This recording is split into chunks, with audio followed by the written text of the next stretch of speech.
Știi cum e prima zi cu adevărat caldă după o iarnă lungă?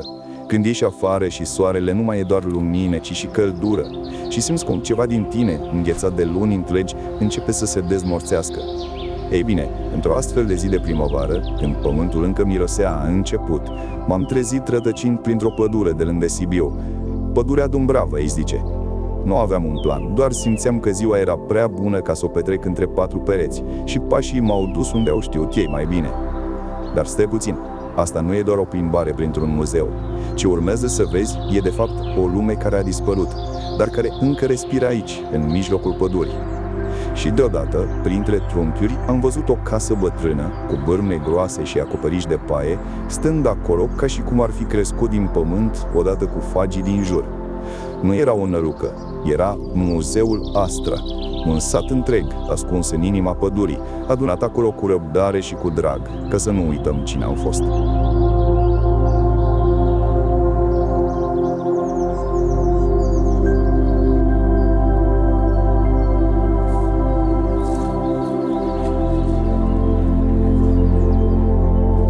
Dar ce înseamnă un muzeu fără săli, fără vitrine, fără parchet lucios sub tălpi?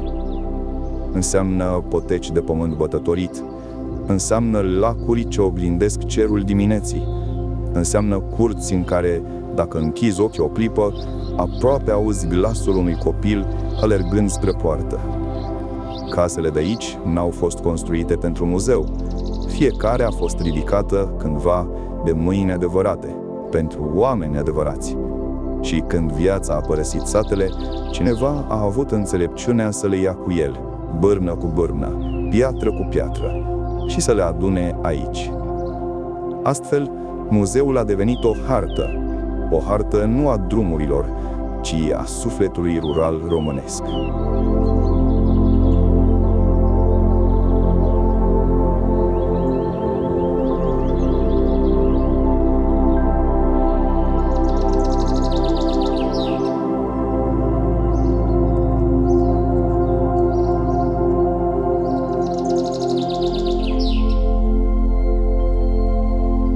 Casele îți spun, dacă le asculți, de unde vin.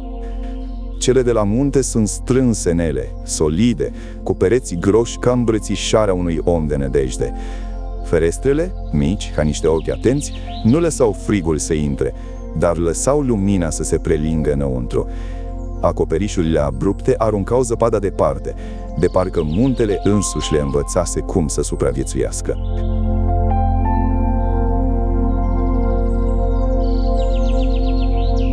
Dar coborând spre deal și câmpie, casele respiră altfel. Prispele se lărgesc, curțile se deschid, parcă oamenii de acolo aveau mai mult timp să stea și să privească apusul. Lemnul, lutul, piatra, paiele, toate din locul în care oamenii trăiau. Nimic adus de departe, nimic străin. Casa era un ecou al pământului care o purta.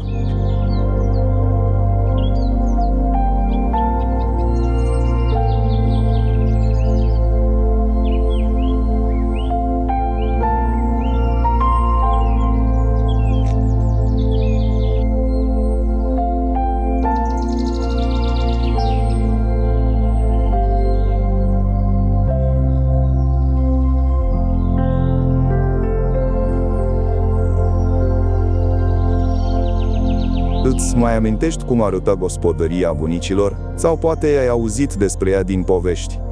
Nu era doar o casă, era o lume în sine.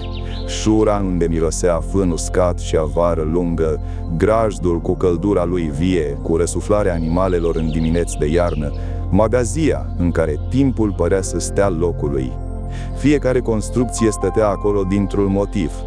Fiecare poartă se deschidea spre o altă parte a vieții. Și tot acest univers se schimba odată cu anotimpurile. Primăvara aducea semănatul, vara cositul, toamna recolta, iarna odihna și pregătirea pentru ce urma. Gospodăria nu dormea niciodată cu adevărat, doar respira mai lent.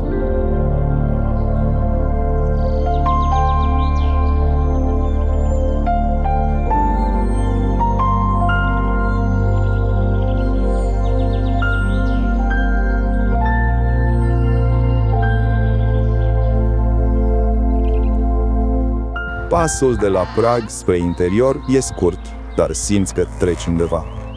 Mirosul de lemn vechi te întâmpină primul. Apoi ochii se obișnuiesc cu lumina și încep să deslușească. Covoare pe pereți, cu roșuri și albastri ce nu s-au stins în zeci de ani. Ștergare brodate cu flori și cruci, atârnate cu mândrie. Mobilă simplă, fără ornamente de prisos, dar cu o demnitate tăcută în fiecare îmbinare. Și soba, mereu soba, în mijlocul a toate. Ea era inima casei. Lângă ea se depănau poveștile, se rezolvau necazurile, se creșteau copiii.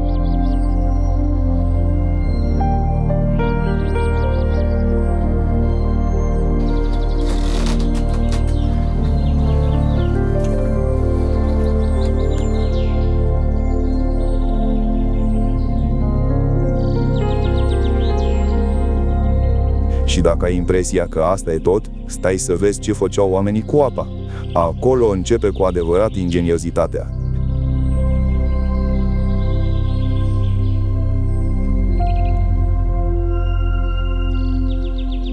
Dacă mergi mai departe pe potecă, ajungi la apă. Și la apă dai peste minuni simple. Morile de apă stau acolo de parcă apa le-a adus ea însăși și le-a zis: rămâneți, aveți treabă. Roțile uriașe se învârt încet, luând din puterea răului și transformând-o în mișcare, în făină, în pâine. Oamenii care le-au construit n-aveau cărți de fizică, aveau însă ceva mai de preț: răbdarea de a privi natura și înțelepciunea de a o urma. Pivele, presele, șteampurile, fiecare o dovadă că ingeniozitatea nu are nevoie de electricitate, are nevoie doar de un om care gândește și de apă care curge.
În satul de altădată, fiecare om știa ceva de care ceilalți aveau nevoie.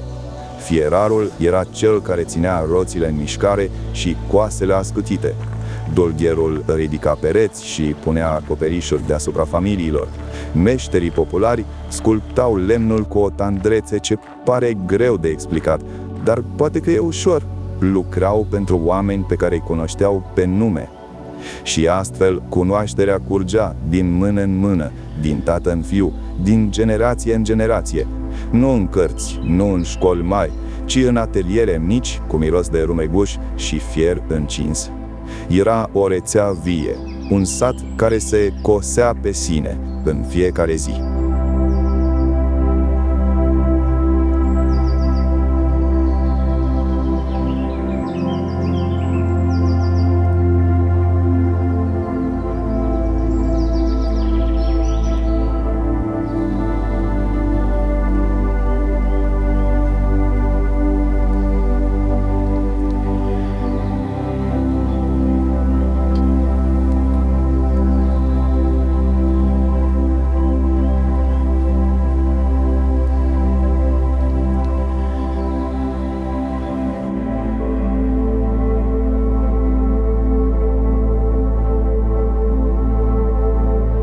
Cât mergi mai departe prin muzeu, cu atât îți dai seama de ceva.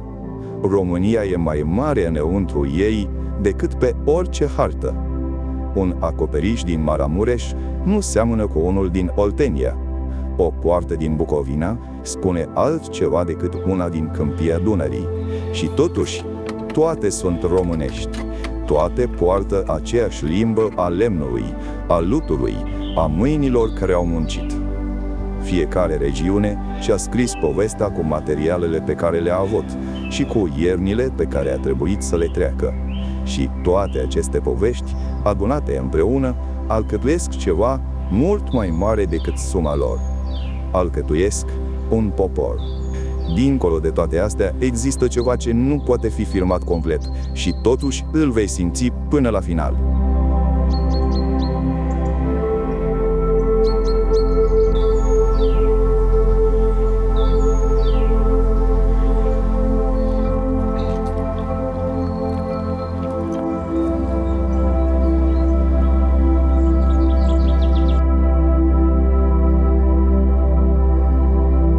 Dar poate că cel mai greu lucru de explicat despre Muzeul Astra nu sunt casele, nici morile, nici atelierele.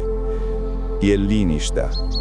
O liniște în care se aude apa unui lac, foșnetul frunzelor prin care trece un vânt blând, pasul tău pe un pod de lemn vechi care scârție ușor, ca și cum ar vrea să-ți spună ceva. Este un loc în care trecutul nu s-a retras de tot. Stă acolo, răzimat de un gard de nuiele, fumând o pipă și uitându-se la tine cu ochi buni. Nu te judecă, te așteaptă.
Când în cele din urmă ieși din pădure înapoi spre orașul cu mașini și telefoane și grabă, duci cu tine ceva ce nu știi prea bine cum să numești.